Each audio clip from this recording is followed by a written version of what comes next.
Greetings. This is Soul Inspired. I have been thinking a lot about what's going on in the world, and I had to go through some of my books I bought some years ago. I bought some books some years ago, and I'm gonna read a little from the Blueprint for Black Power: A Moral, Political, and Economic Imperative for the 21st Century by Wilson, Dr. Amos Wilson. So, I wanted to read just one little piece. I'm not going to stay on here long, but yeah, I wanted to read a little piece.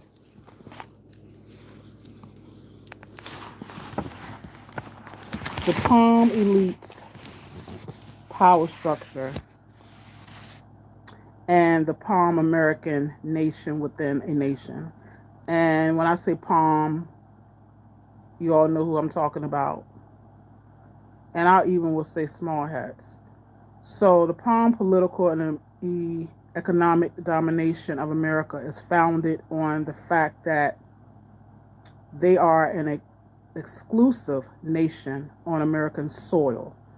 They are organized as a state within a state, having firmly established their own political system and central government, their own economic system, cultural and social institutions, and hierarchical social class structure. Additionally, the nation of the Palms maintains a standing military establishment of enormous war-making and defensive prowess, a National Guard establishment, and police force. Through these armed services, it seeks to maintain both internal and external order in the interests of all its national and international hegemony. The Palm Nation within a nation is practically always misidentified with synonymous with the United States as a whole by both its Palm and non-Palm citizens and by the peoples and governments of other nations. Even a review of the history and current social dynamics of American race relations leads one very rapidly to the same conclusion as expressed by Andrew Hacker, a foremost scholar in the field. America is inherently a white country in character, in structure, in culture. Needless to say, Black Americans create lives of their own. Yet, as a people, they face boundaries and constrictions set by the Palm majority, America's version of apartheid. While lacking overt legal sanction, comes closest to the system, even now being reformed in the land of its invention. He also asserts that rather than as a cauldron melting pot, many commentators today prefer to see America as a lumpy stew at best. The pot still contains plenty of unmelted pieces. As a nation within a nation, white America strictly and stringently controls entry and naturalization of outsiders within its bounds. This is especially the case in regard to Black Americans. Membership and naturalized citizenship within the white nation are carefully scrutinized, given long considerations, especially for non-Europeans, and is grudgingly and tentatively tendered. Okay, so I wanted to say that. They had a structure set up. They go to other nations. They cause problems, as we see today. And this book is, how long is this book? Dr. Wilson wrote this book. This is his last book. And it is 800, almost 900 pages. So this is a very long book. And this book is the blueprint for Black power, class, race, and power in America. Another point I wanted to read was the coercion as power. Coercion as power. The instrumental use of force or the threatened use of force by the power holder to attain the compliance of another is often referred to as coercion. Coercion is therefore a form of power. It is of the utmost importance to note, as did wrong, that a coercion may succeed without possessing either the capability or the intention to use force, so long as the power subject believes he possesses both. That is, the coercive power of the power holder may rest significantly less or not at all on his actual capacity to harm the subject, but may rest more or less completely on the subordinate subject's belief that the power holder can do so. And we see now what was going on with this war. They're having their, wake up call, because these people are not backing down from them, and they shouldn't. This perspective, commonly referred to as bluffing, allows us to recognize the fact that in many instances, power holders exercise power over the subjects because of the subjects' misperceptions and misunderstandings or false beliefs about the power holder's ability to restrict their options or possibilities. The coercive power relations can be brought into existence by means of the subordinate agent's false understandings about the ability of the dominant agent to harm him. This is an important source of power for a dominant agent as long as her ability to realize the threat is not questioned or challenged.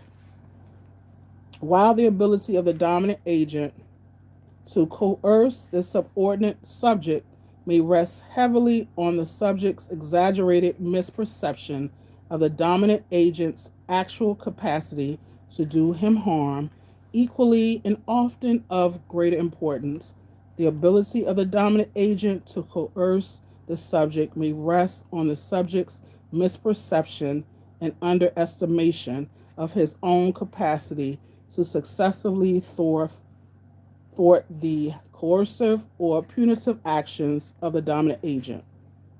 The often anemic self-concept of subordinate persons and groups, their low self-esteem, their ignorance of their actual strengths are more the cause of their subordination than in the actual strength of their oppressors. The long history of Palm Americans' domination of Black Americans, which has been enforced and reinforced by the use of physical force and violence, psychic violence, and coercive power, has in effect convinced the majority of Blacks that Palms are invincible.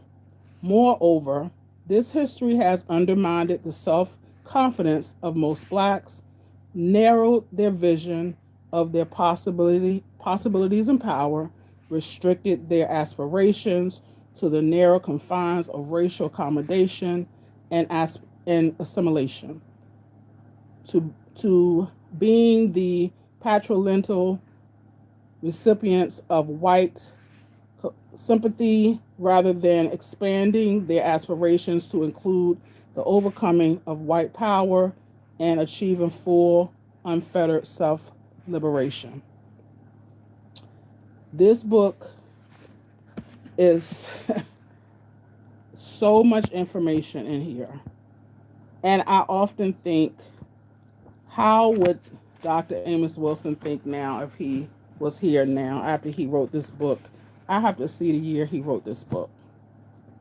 This was January of 2005. This is the first edition. I'm sorry, it was copywritten in 98, I think. But yeah, the first edition was January 2005. And so it has been 20 years since he has written the blueprint for Black Power. And this again is the last book he left us. He goes into so many subjects in this book on how we can get ourselves together. I know a lot of things have shifted since he wrote this book, on in terms of people and their identity, but the problem still remains the same. The players may have changed in some respects. Some of them are the same, but the problems remain the same. And it's always about world domination.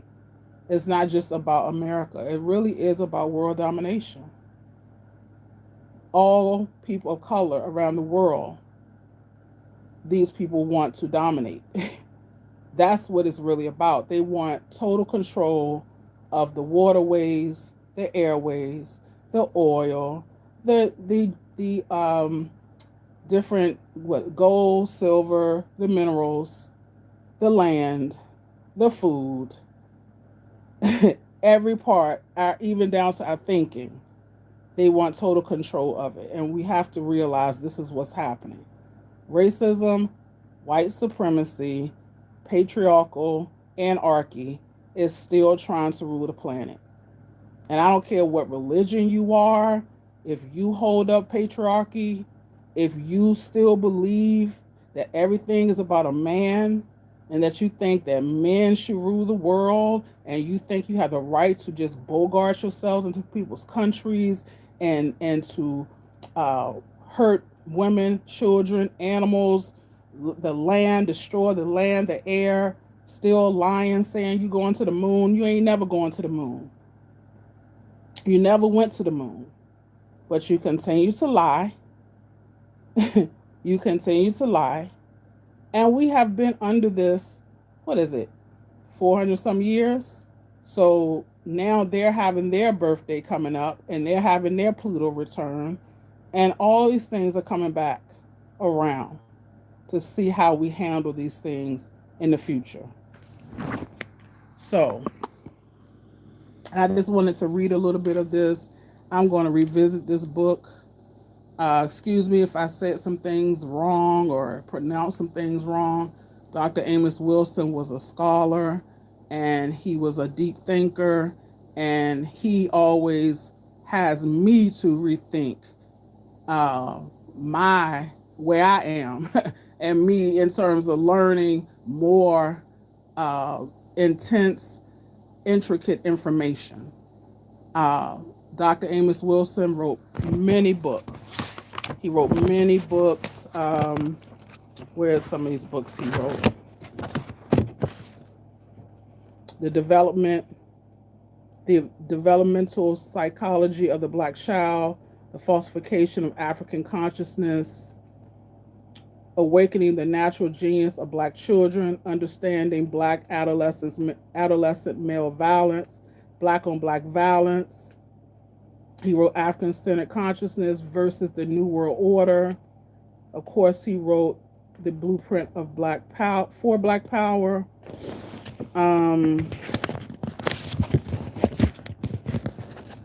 Yeah, he is. I have a few other books of his as well. And this book was $40. I don't know how much it is now because I bought it when it first came out. And the plan was to be in a study group. We used to have a lot of study groups back in the day. So we would read these books and come together and discuss them and talk about them through our scholars who wrote specific books for us. And Dr. Amos Wilson is a powerful scholar. Let's see what else. I want to read something else about him. He was a former social caseworker, supervising probation officer, a psychologist, um, training administrator in New York City, Department of Juvenile Justice. He was professor of psychology at the City University of New York. He was from Hattiesburg, Mississippi. He was born there in 1941. He completed his undergrad degree at acclaimed Morehouse College in Atlanta, Georgia. He later migrated to New York, where he attained his PhD from Fordham University in New York City. Many people always call him Brother Amos. He availed himself for numerous appearances at educational, cultural, and political organizations such as the First World Alliance, the African Poetry Theater, African Echoes, the House of Our Lord Church, the Patrice Lumumba Coalition, the Slave Theater, to name just a few. His travels took him throughout the United States, to Canada, to the Caribbean. Dr. Wilson activities transcended academia into the field of business, owning and operating various enterprises in the greater New York area. A prolific writer, Dr. Wilson has penned other works in the areas of education, child development, and psychology, which we hope to share. They say which we hope to share with readers in the future. But he definitely, again, this is his biggest book. This was his last book, called The Blueprint for Black Power: A Moral, Political, and Economic Imperative for the 21st Century. And again, this is almost a book of 900 pages, including the index and things like that. But it's a huge book. And again, I think it needs to be revisited. There may be some things in there that people may say, oh, well, that doesn't relate to now. But I doubt if a 900 page book doesn't relate to now, even down to the military. Let's see what some of the things he pointed out. He called us a nation within a nation. The Black Church, is it a key to Black economic empowerment? The Black consumer and the economics. Benevolent fronts assault local and global. At that point, he was talking about African markets. The paucity of Black wealth. Some facts about wealth ownership, business ownership and investment, keys to Black wealth, the case of reparations, collective capitalism, African American collective capitalism, the myth of the market economy and Black power, self-defeating economic ideology and trade strategy, lessons of history, empowerment through wealth, trading, the tradition of trade and self-help among the nations, Tulsa, the Black Promised Land, Black Phoenix rises from its ashes, race and economics, the economic order and power. Economic powerlessness means political powerlessness. That is true. White America and Black American economies in post-industrial America. Jobs move abroad. The powerlessness of the government to resolve human problems. Losing ground, taking charge of economic destiny. The economic future of the Black American community. Selling of the candidate, party politics, the need for a Black political party, the power processes of the ruling class, the political, economic, and ideological processes of the ruling class, the special interest process, lobbyists, and the committees, the second government within the government, blacks in government, class, race, and power in America, social classes and class conflicts, social class and ethnicity in the United States, the white elite power structure in the white American nation within the nation, preparing for power, the policy formation process, think tanks, leading think tanks, the need on the black hand side, black power networks and institutions of higher learning. So he has, in this book, he has 31 chapters, and assimilationist, the dilemma of assimilationist leadership, the black neoconservatism, black nationalist leadership, why black nationalism, contemporary black nationalism, absence of organization, creed, and plans. And as he said, we need a party of our own. Financing black economic development, credit unions, development bank, types of credit unions, community development credit unions, the Community Development Corporation, venture capital, black-owned venture capital funds, and the expansion of the black African American economy, Native American nations, economic empowerment, black tourism as industry, rotating credit associations, investment clubs. There's so much in here. I just think that this book should be revisited. You may not agree with everything in the book, but it's a very well put together book by Dr. Amos Wilson. So I just wanted to, I was just been thinking. I'm always thinking, and just thinking about, even though I'm a healer, I also think about the things that we're facing and how the stress of us needing to figure all these things out, even though we have our ancestors, we have our spirit team, we have the Most High with us, we are protected, and we are waking up. We are waking up. The sleeping giant is waking up. Ashe, amen, dua. The sleeping giant is finally waking up here.